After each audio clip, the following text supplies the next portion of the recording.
Nestle, and there's some other organizations that are aligning with women and girls that I really am gonna make my target. So I just had to sit down, and this is what I will encourage y'all to do too. Like, you just have to be real with yourself. Like, what am I good at? What do I love?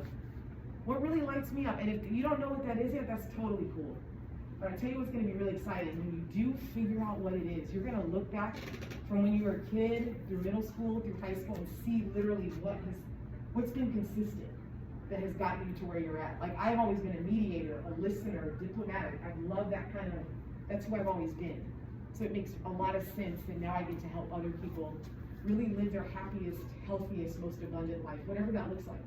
For some people it is stop smoking. For other people, I have some people that come to me, they're like, I want to lose 40 pounds. This woman messaged me the other day, I want to lose 40 pounds. So my mind instantly goes to, okay, why that number? Why is it that she feels she needs to lose weight? And then I start asking questions, and after literally a 30-minute phone call with her, she thinks it's losing weight, but there are 5 other things that have come out in that conversation that really is the core. So when you listen and slow down to people will tell you kind of really what it is that they need help with, and that's where I come in to help. So that's a little bit of my journey. So a couple things that I Sure. want to pull out as you're talking to notice. You know, when you go to a therapist or a coach, they may be using a lot of the same tools and techniques to gather information and do kind of an intake.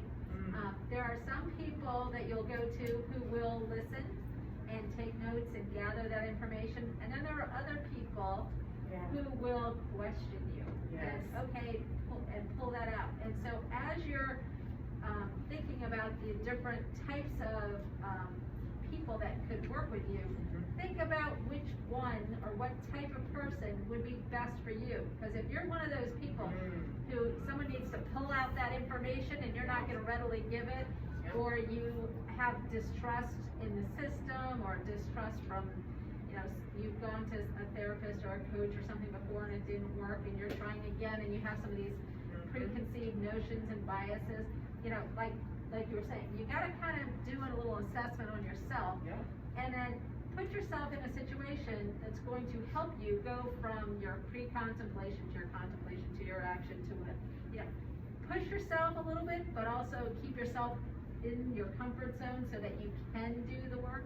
Because if you're in that anxiety state or that, you know, I'm not sure, you know, you might be stuck. And, you know, we talk about the trans-theoretical model and all those keys to action and help get you to those next things.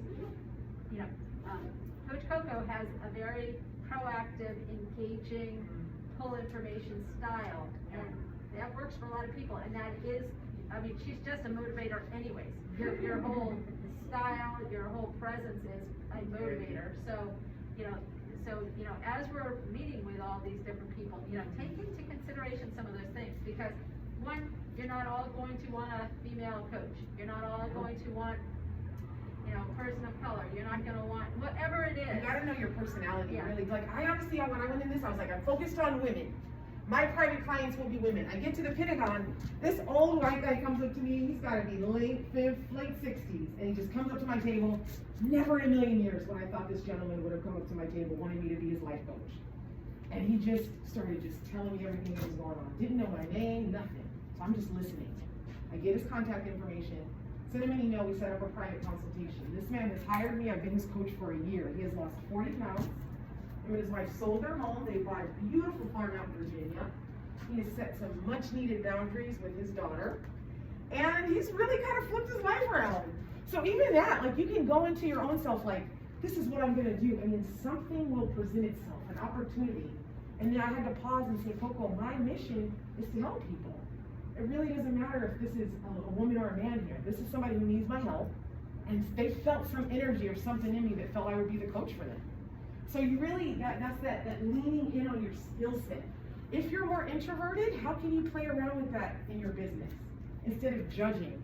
I was judging myself, y'all. I'm a strong person. My parents are Air Force. I know what it is. Like, I know what's in my DNA. I know I come from greatness. So I never questioned that. But imposter syndrome. That stuff is so real. I walk into the Pentagon, I'm like, okay. Wow, I'm the life coach here. This is it, Coco. I give myself pep talks before I walk in there. It is so real. But it's the excitement of moving through it anyway. You know when it's scary, I know that's like a cheesy, probably on some Instagram meme, like, feel the fear and do it anyway. It is so true. And you literally have to give yourself pep talks. Like before I came in here, y'all, I see the little pillars out there. I was leaning up on the pillar and just like looking at everybody in the yard. I was like, dang. The only recollection I really have of AU was in that mud pit, in that, the lower level of the library, like coming to class, and then on the weekends I'd be there working on to graduate. So like to stand here now all these years later and to be seeing that I'm coming to talk to a class. It's just, I had to soak it all in. So y'all need to be soaking in what you're feeling really good about, especially if you're questioning something right now. Maybe what you're studying, maybe something that you're hearing from somebody in your family member. Maybe you're in something that you think you're supposed to be doing, but something else is fired up in you. Really spend a little time sitting with that. Writing out, what is it that you just love to do? What's your personality? What are the strengths that people that love you, your friends, tell you about you? And maybe that can help flesh out. Because I don't know if y'all are, I know this is required, so I assume y'all are different backgrounds, like different majors. But it is, you gotta lean in on them strengths, y'all. Let me pause, because I just feel like I'm talking a lot. Y'all got some questions? What questions do y'all have? What are y'all thinking right now? Does anybody know anybody that's a life coach? Y'all ever heard of this before? You do, tell me. What's her name? Chaos. Chaos.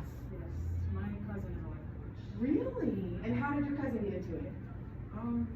She's always been the more bubbly sort of personalities in her family that constantly wants to know everything.